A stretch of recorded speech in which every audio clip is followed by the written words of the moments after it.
That's where she joins us from now. And Ibtisam, first off, can you just describe the quake itself and what we know about it here? Yeah, so that devastating earthquake occurred around 4 a.m. local time. So you have to imagine people are in their beds, asleep, and they literally get buried under their own roofs, under their own walls.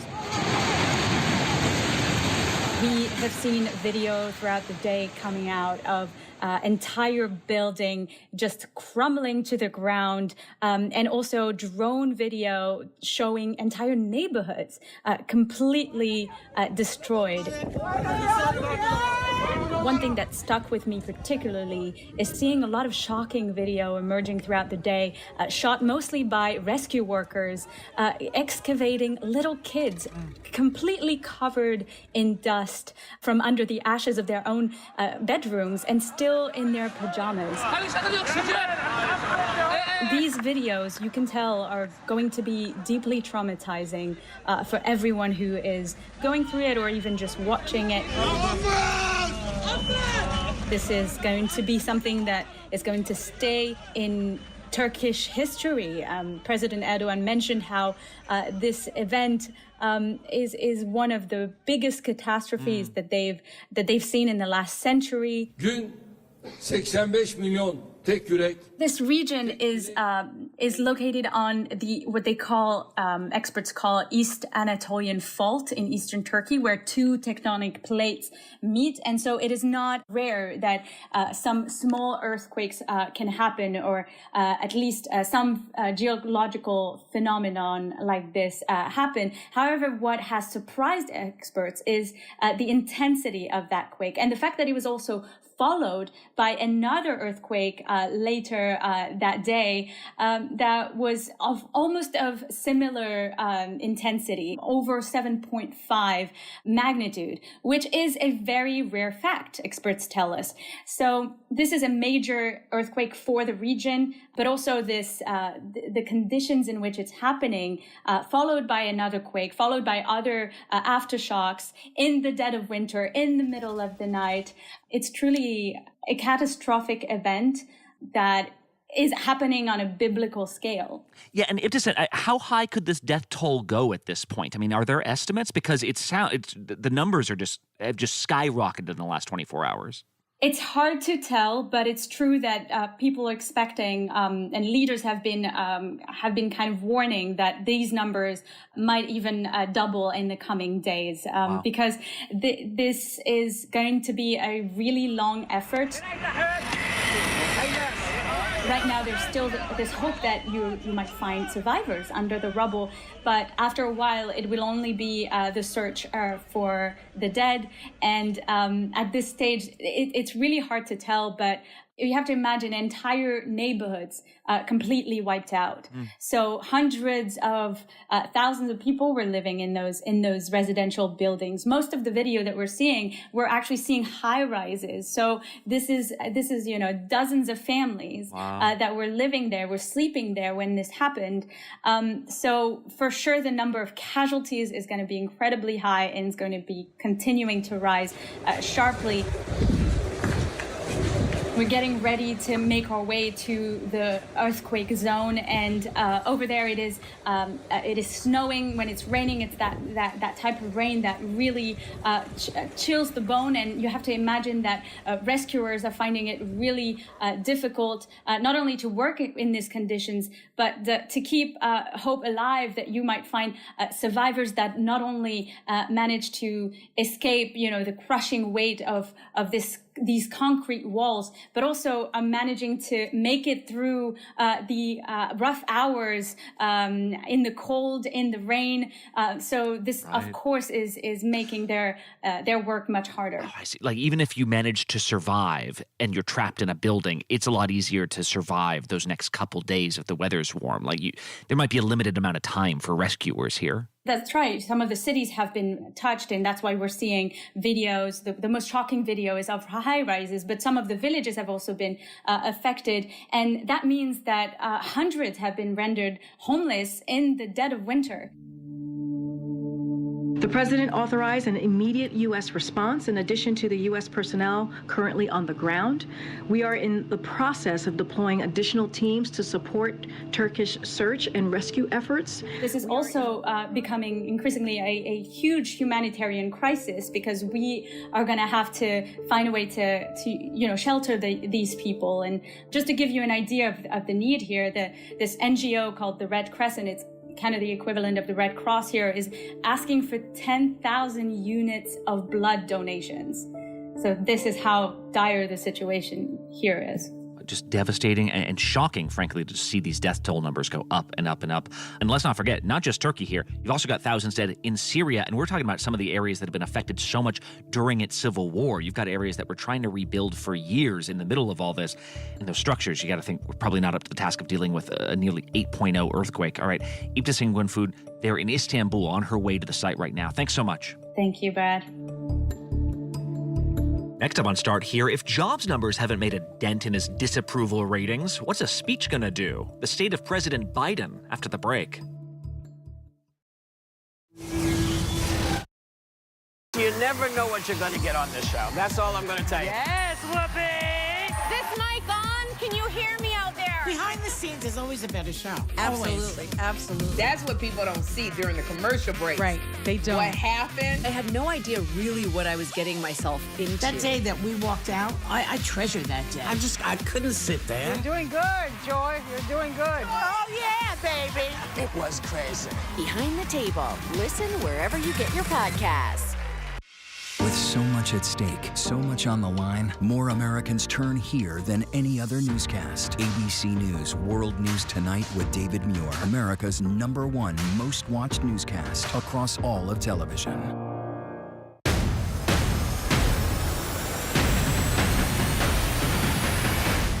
After an extraordinary news-making year, thank you for making ABC's This Week America's #1 news and politics show on Sunday mornings. Zoo! 200! Oh, 200. 200 episodes of Dr. Pol. Music to my ears. It's been 10 years, and I'm still having fun. That rocks. He's got the moves that make your animals groove. Now we do the dance of joy. Yay! He's like the Justin Bieber of the Headlining the hottest barns. Cut out. It's a show you won't want to miss. I'm not going to be here forever. Maybe. The Incredible Dr. Pol. New episodes Saturdays at 9 on Nat Geo Wild. People here have a motto, NFL or bust.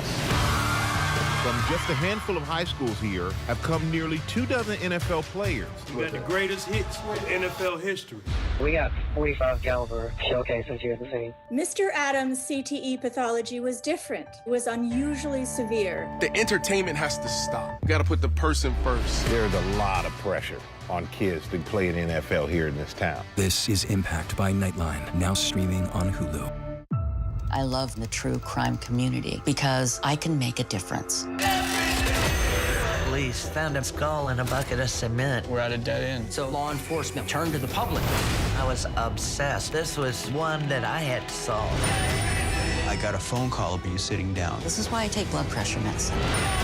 Holy crap. My motto is go big or go home. Web of Death, now streaming only on Hulu. From America's #1 news source comes the all-new ABC News app. Breaking news, incredible video, faster, smarter, and it can customize to you and your interests. If you love being in the know, you're gonna love this. Experience what all the buzz is about. Experience the all-new ABC News app. Download it now. Reporting from Walterboro, South Carolina, I'm Eva Pilgrim. Wherever the story is, we'll take you there. You're streaming ABC News Live.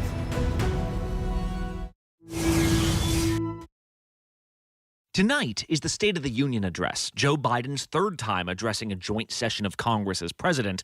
And you got to think the draft of his speech has changed several times in recent days, especially the part about China. The downing of that Chinese surveillance balloon.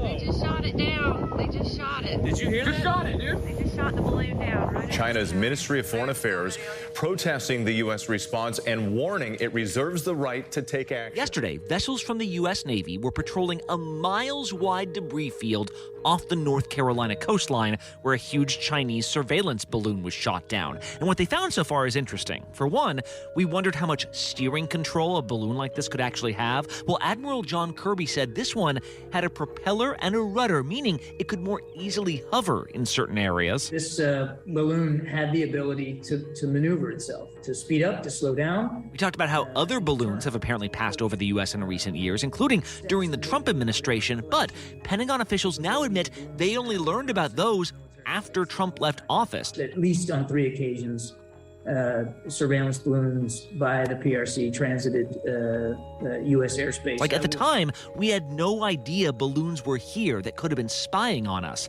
And that's just one of many challenges the White House is facing right now. So let's check in with ABC senior White House correspondent Mary Bruce. She's at the West Wing. Mary, what are we going to hear tonight? I can't promise in how much detail he might mention the balloon. China, for sure, will be a topic. But really, I think the overarching theme here is going to be on the economy, right? The president is going to argue that the economy is heading in the right direction and that his policies are working. We expect him to highlight that shockingly strong jobs report from last night, the unemployment rate now at a 53-year low. And he's also going to point to his policies like the Inflation Reduction Act, like the bipartisan infrastructure bill, and argue that what he has done so far in office is actually improving Americans' lives. But here's the issue. Despite some of the promising numbers, Americans aren't really feeling this necessarily in their wallets. And that is why I think you still see polling, like our latest ABC News Washington Post poll, that shows that 4 in 10 Americans, 4 in 10, say they are worse off financially now than they were when the president took office. So Biden has to make a compelling argument. He's going to be optimistic, but he also has to recognize that there's a lot of progress left to be made here and that a lot of Americans are still really hurting. Yeah, how much is in his control at this point, Mary? Because like you said, when you're politically vulnerable, even after a shockingly good jobs report, what are there answers for him? Is there anything that's going to satisfy voters or viewers tonight? Well, look, I think economists will tell you this economy right now is full of contradictions, right? The inflation numbers may be trending in the right direction, but those prices are still a big shock for consumers. The jobs report is great. So it's a mixed bag. The president just has to lay out and make the argument that things are heading in the right direction. And in addition to arguing, as he will, that, look, he deserves some credit for the way that things are heading in the right direction, he will say he also has to make the argument as we head into a presidential race that he deserves another 4 years to keep things going. And I think that's what really looms large over all of this. View tonight as a bit of a soft launch, right? This is a chance for him to really outline why he thinks his policies are having a positive impact on Americans, why they are improving Americans' lives, and why he deserves another shot to keep it going. Yeah, and what is the vibe going to be like among Republicans during this, especially I'm thinking in this new Republican-controlled House? Right, this is a whole new ballgame. He's speaking to a Republican-controlled House. The president, we are told, is going to try and reach across the aisle, say that he's willing to compromise on certain areas, that he's looking to work together. But look no further than the current fight over the debt ceiling to see that that is easier said than done, right? Republicans are still digging in on this fight over raising the debt limit. They're demanding steep spending cuts. The president doesn't want to couple any debate over the debt and the deficit with raising the debt limit. So we've seen a lot of positive talk there, but I think the president, don't expect him to go too hard against the other side. I think you're more likely to hear him say that they can work together on some of these issues. The question is it all talk or will you actually see the two sides coming together? I wouldn't hold your breath on that one. Yeah, that's interesting now that Kevin McCarthy's over his shoulder instead of Nancy Pelosi. All right, Mary Bruce at the White House, thanks so much. Thanks, Brad. It was a horrifying headline as we entered the weekend. A huge freight train had derailed in Ohio with dozens of train cars thrown around the tracks like Legos. A huge fire broke out, summoning emergency workers from all over the region. But a little while later, they were told to back off because it turned out many of these train cars were carrying toxic chemicals. We are at a risk now of a catastrophic failure of that container. That is when this went from a train disaster to a potentially much larger one. We need you to leave now. And so yesterday, authorities had to evacuate a big area near the site to make an even bigger fire as they burned off chemicals in the open air. Let's go to ABC's Alex Perche, who's based in Ohio. He's actually on the scene right now. And Alex, can you just describe, first of all, what this initial crash was and how it got sort of even worse as the days went along? That is the $100,000 question right now. What caused this train to derail? 50 cars here derailing just on the border between Ohio and Pennsylvania. It happened Friday night just before 9 p.m. An eastbound train which originated in Madison, Illinois, and en route to Conway, Pennsylvania, derailed in East Palestine, Ohio. We know that there was a crew of about 3 on this train, no significant injuries, but the NTSB right now is trying to figure out. They got one of the recording boxes, and so that might in the coming days give some sort of indication as to what went wrong here.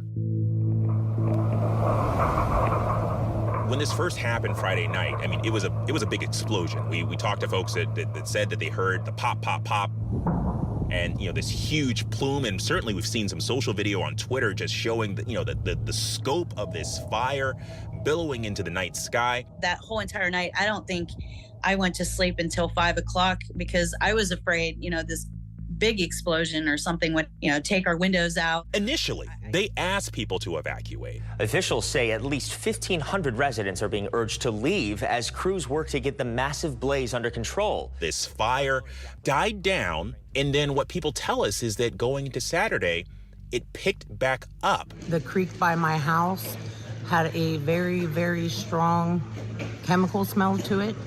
I went in my house, it was worse. It became pretty clear that some of these cars that had derailed and were involved in this fire had something called vinyl chloride. It's used to make plastics, but it's highly, highly toxic. The vinyl chloride contents of 5 rail cars are currently unstable and could potentially explode, causing deadly disbursement of shrapnel and toxic fumes. And you still had, some 500 folks in the area. The governor came through and doubled down on this mandatory evacuation. If you have children, you're subject to arrest if you do not leave with these children. If they did not have children, they would have been told you need to leave. Alex, I'm trying to imagine what I would say if someone knocked on my door and said, "Excuse me, sir, you need to leave your house because we're going to light some chemicals on fire." Like, is that essentially what happened? Well, yeah, Brad, essentially. And I got to say, this whole area was kind of, buzzing with anticipation from, they called it a controlled release. We're doing this so that we control this tank car that we have concerns with, these tank cars. This allows us to control that operation and not have the car react and do it itself. Essentially, they blew holes in 5 of these cars carrying this vinyl chloride. The best way that I have to describe the aftermath of this, I mean, this huge plume, it looked like a tornado kind of spewing out over the skies. Right now, you're seeing that thick black pillar of smoke rising up into the air. But this is literally fighting fire with fire in some respect. I remember I got a chance to talk with Governor Mike DeWine. He was saying, there's not really a good option here. How confident are you in this plan? Look, it's a choice between 2 bad choices. These fumes from this vinyl chloride are going to kind of spill out by a 1 by 2 mile radius, kind of southeast, going towards the Pennsylvania border. It's a remote area. It's away from town. And basically, it just allows emergency crews to really kind of control the situation. It was going to blow one way or another, but at least this way it doesn't blow back on the town. But will it be safe again? Because I can envision how long it takes to clean up a train crash. It takes a while, but I at least can understand that.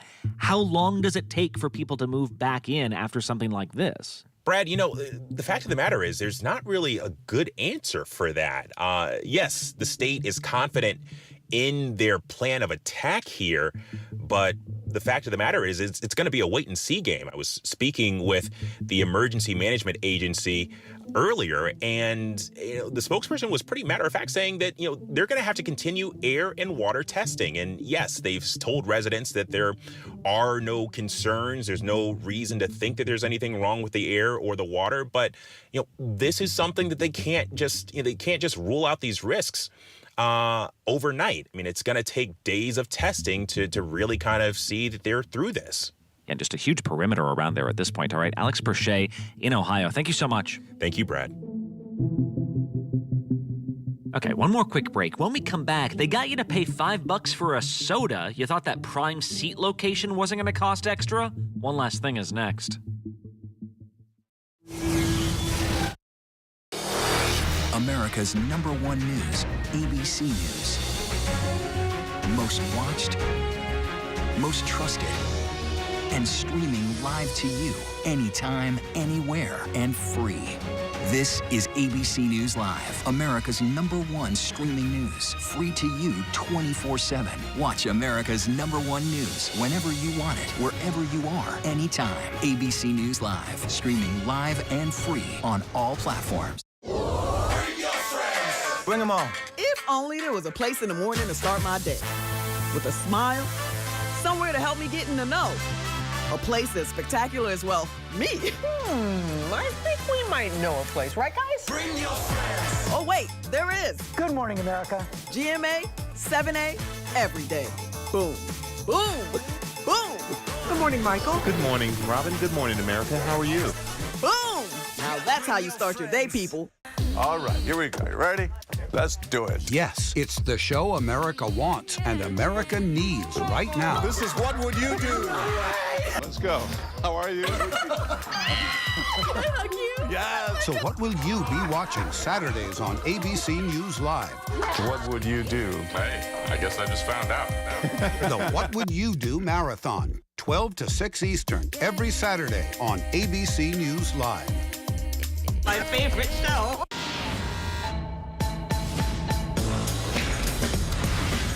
Not the most current dance, but I do it really well. First time I've been in a place that I love, doing something that I love. With people that you love? No, I didn't say that.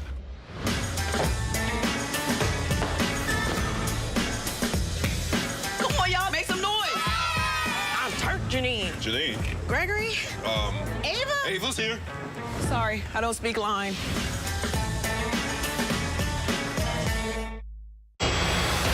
With so much at stake in our world right now, we wanted to thank you for your trust and for making ABC News America's #1 news. And thank you for making ABC News Live America's #1 streaming news.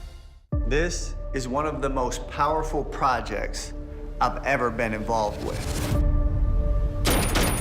My son died in a shootout. I'm calling the cops on the cops. He may not look like central casting for a movie star hero, but what he did and how he risked it all to save hundreds of lives from terror are what heroes are made of. Really? That guy? What's the life and death truth behind what he did? Truth and Lies, The Informant. Listen now wherever you get your podcasts. More Americans choose ABC News, America's #1 news source. Reporting in Mannington, West Virginia, I'm Mike Kajachi. Wherever the story is, we'll take you there. You're streaming ABC News Live.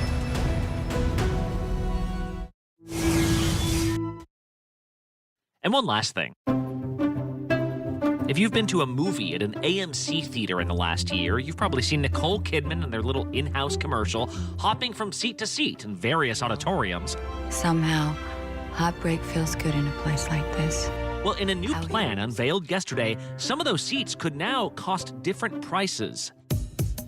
Under this program called Sightline at AMC, seats in the middle of the theater, those ideally angled seats, will now cost more than the others. Seats way up front, as in the ones you would never catch me sitting in during a scary movie, they will cost less. The other seats apparently will cost about the same. Now, to anyone who's bought a ticket to a Broadway play or a concert in recent years, the concept here is not anything groundbreaking. People are willing to pay more for better seats. Movie houses in other countries practice the same concept, but for some reason, this has never permeated movie culture in this country. Thank you for choosing AMC Theaters. Unless it's a big sold-out premiere, you generally get your tickets, walk in with your friends, and pick any old seat you want. I always remember how much responsibility I felt in junior high when suddenly I was in charge of getting a good row. When people were late, you had to go full Elaine from Seinfeld. These are taken. They're taken. They're taken. Now, the movie-going experience could look much more like a Broadway house, with ushers making sure balcony dwellers don't sneak into the good seats. But Think about it, it's not like theaters are full right now. This might not only be about extracting money from the center aisle. Rather, it might be about boosting membership for AMC's monthly pass, Stubbs A-List. Members of the monthly program can access preferred seating at no extra charge. That could be the sequel they're hoping for, a world in which we're buying movie tickets like subscription boxes. Whatever moviegoers choose, they'll have to do it fairly soon. Seat numbers will start getting checked in 1,000 AMC theaters by the end of the year. By the way, they also say matinees are not subject to this. They would start going into effect around 4 p.m. I still can't imagine I would pay extra money when I'm already paying like my $15 for popcorn and a drink. But what can you do? It's Chinatown. More on all these stories at abcnews.com or the ABC News app. I'm Brad Milkey. See you tomorrow.